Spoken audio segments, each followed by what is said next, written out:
Hello everyone, welcome to my channel Accounts Mail. I hope you all are doing great. So the topic which I am going to cover today is subsidiary books for class 11. तो आज मैं आपके साथ discuss करने वाली हूँ subsidiary books. अभी तक हमने क्या पढ़ रखा है? हमने अकाउंटिंग इक्वेशन से हर ट्रांजैक्शन के दो इफेक्ट लिखना सीखा, करेक्ट? क्योंकि हम डबल एंट्री सिस्टम फॉलो करते हैं, हर डेबिट का एक कॉरस्पॉन्डिंग क्रेडिट होगा। जब ट्रांजैक्शन से हमने वो दो अकाउंट अफेक्टेड सीख लिए, फिर हमने सीखा rules of debit and credit. Rules of debit and credit से हमने उस अकाउंट को पता लगा लिया कि कब वो डेबिट होगा, कब क्रेडिट होगा, और उसको हमने books of original entry that is journal में रिकॉर्ड कर लिया, करेक्ट? जर्नल में ट्रांजैक्शंस रिकॉर्ड करने के बाद हमने आपके साथ लेजर बनाना भी सीख लिया है। आज हम जो डिस्कस कर रहे हैं वो है सब्सिडियरी बुक्स, मींस जर्नल की जगह आप सब्सिडियरी बुक्स भी बना सकते हो। जर्नल का एक लूप होल क्या है? अगर आपका बिजनेस बहुत बड़ा है और नंबर ऑफ ट्रांजैक्शन न्यूमरस हैं, तो आप जर्नल बहुत बल्कि हो जाएगा और जर्नल से आप कोई at a glance meaningful information derive नहीं कर सकते। तो जर्नल की जगह अगर हम ये 8 बुक्स बना लें तो हमारे लिए इजी हो जाता है और हम एक मीनिंगफुल इंफॉर्मेशन डिराइव कर पाते हैं।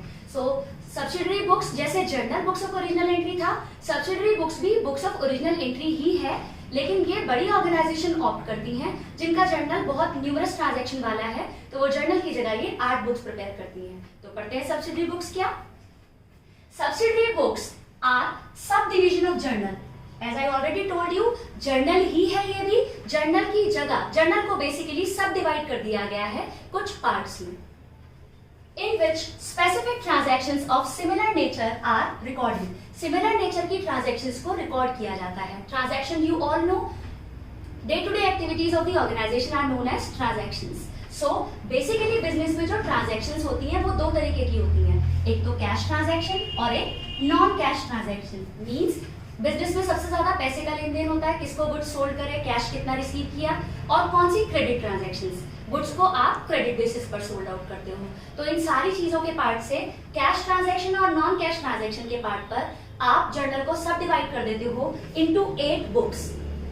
जो कैश की ट्रांजैक्शन रिकॉर्ड होगी तो उस बुक का नाम होता है आपका कैश बुक। अगर आप गुड्स खरीदते हो ऑन क्रेडिट तो वो परचेज बुक में, अगर आप गुड्स को सोल्ड करते हो ऑन क्रेडिट तो वो सेल्स बुक में। आपने जो गुड्स खरीदे थे आपके स्पेसिफिकेशन के हिसाब से नहीं थे, आप उन्हें रिटर्न कर देते हो, तो वो आप कहाँ रिकॉर्ड करोगे? परचेज रिटर्न बुक में।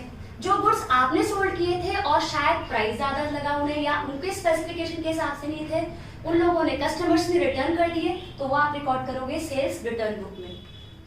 चारों बुक्स में ट्रांजैक्शंस को रिकॉर्ड करते टाइम सिंपल सा रूल याद रखना है, एक तो वो होंगे आपके गुड्स और एक वो होंगे क्रेडिट पर।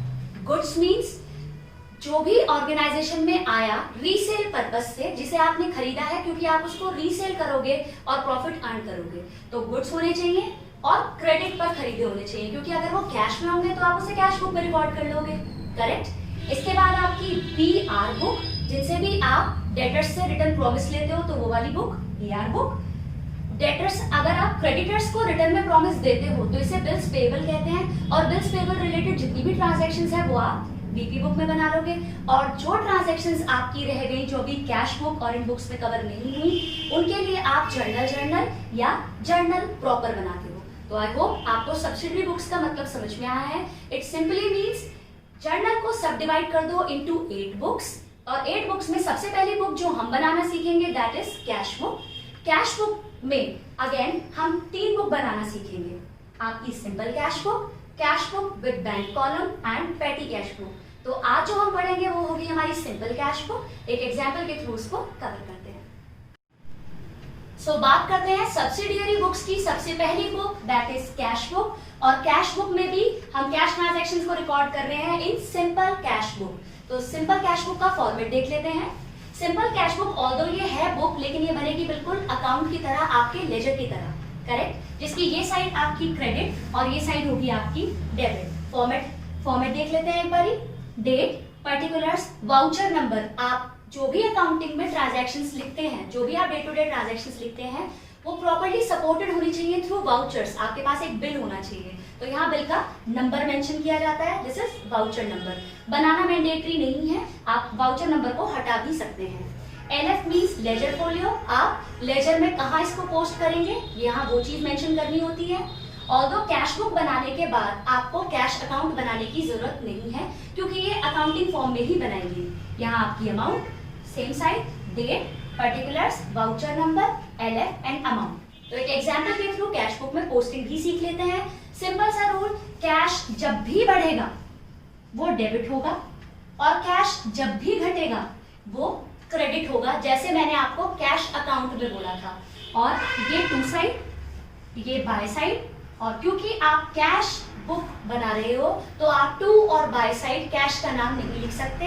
कैश के बढ़ने और कैश के घटने के रीजंस लिखने होंगे। ठीक, पहली ट्रांजैक्शन पढ़ते हैं। Shiv started business with cash ₹1 lakh. Shiv ने बिजनेस स्टार्ट किया 1 लाख रुपए के कैश के साथ। ओनर अगर बिजनेस में कैश लगाता है तो उसको आप बोलते हो कैपिटल, और कैपिटल कितनी इंट्रोड्यूस की उसने? 1 lakh rupees. Correct, cash increase हो गया, रीजन था capital. Second, purchase goods for 20,000। आपने गुड्स खरीदे 20,000 रुपए के बिजनेस में, तो आपके पास से कैश गया। किस रीजन से?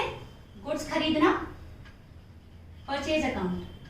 ठीक, और अकाउंट को हम थोड़ा नीचे लिख देते हैं क्योंकि स्पेस यहाँ पर मैंने थोड़ा कम इसके लिए छोड़ा था। सो परचेज अकाउंट कितना? 20,000 rupees. Next transaction is purchase goods from Hari. आपने गुड्स खरीदे हरी से। आप इसे कैश बुक में रिकॉर्ड नहीं करोगे क्योंकि ये आपकी कैश ट्रांजैक्शन नहीं है, ये आपके क्रेडिट की ट्रांजैक्शन है। क्योंकि हरी के आगे फॉर कैश लिखना जरूरी था, नहीं तो आप यही समझते हैं कि आपने हरी से क्रेडिट बेसिस पर गुड्स खरीदे हैं। तो ये परचेज बुक का पार्ट होंगे। जब हम नेक्स्ट परचेज बुक बनाएंगे कहाँ इन एंट्रीज को रिकॉर्ड किया करेंगे। Salaries paid 10,000। आपने 10,000 की सैलरी पे की तो कैश रिड्यूस हो गया। रीजन क्या रहा? सैलरीज।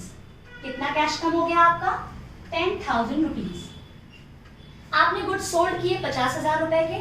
फिफ्थ पॉइंट इज आपने गुड्स सोल्ड किए 50,000 रुपीज के, तो कैश बढ़ा।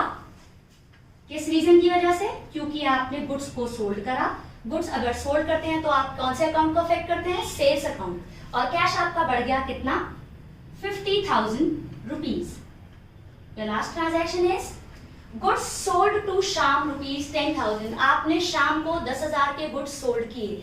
Again you are not going to record this transaction as this is credit transaction. तो हमारी सारी ट्रांजैक्शन हमने रिकॉर्ड कर ली। अब हम करते हैं टोटलिंग। इस साइड का टोटल 1,50,000 एंड इस साइड का टोटल 30,000। वही जो लेजर में मैंने आपको बैलेंसिंग बताई थी, सिमिलरली वही होगी। आपका थोड़ा सा नीचे, क्योंकि आपको बैलेंस भी लिखना है।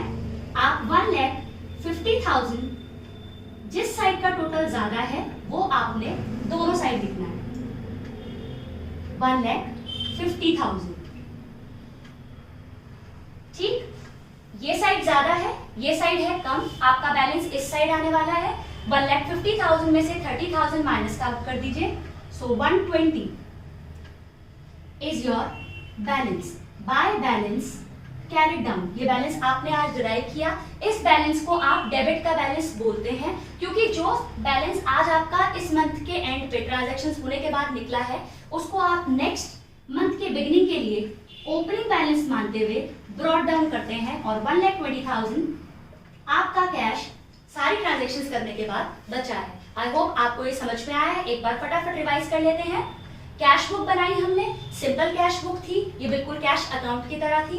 जब भी ट्रांजैक्शन कैश बढ़ा जिस भी रीजन से, टू साइड रिकॉर्ड किया। कैश घटता जिस रीजन से, बाय साइड रिकॉर्ड किया। क्रेडिट की ट्रांजैक्शंस को कंप्लीटली इग्नोर करते हुए आपने दोनों साइड का टोटल किया। टोटल इस साइड का ज्यादा था तो उधर साइड आपका बैलेंस आ गया। 1,50,000 में से 30,000 माइनस करने के बाद 120 इज योर बैलेंस। इस कैरी डाउन को आप ब्रॉट डाउन करके लिखेंगे नेक्स्ट मंथ के लिए। तो ये आपका बैलेंस किसका बैलेंस माना जाता है? डेबिट का बैलेंस। होपफुली आपको ये समझ में आ गया है। अब नेक्स्ट हम cash book with bank column करने वाले हैं अपनी नेक्स्ट वीडियो में। आई होप आपको ये समझ में आया है। अगर आपको मेरी वीडियोस अच्छी लगती हैं तो इन्हें लाइक कीजिए, शेयर कीजिए, subscribe my channel and don't forget to press the bell icon so that you can get the notifications of my latest updates. Thank you.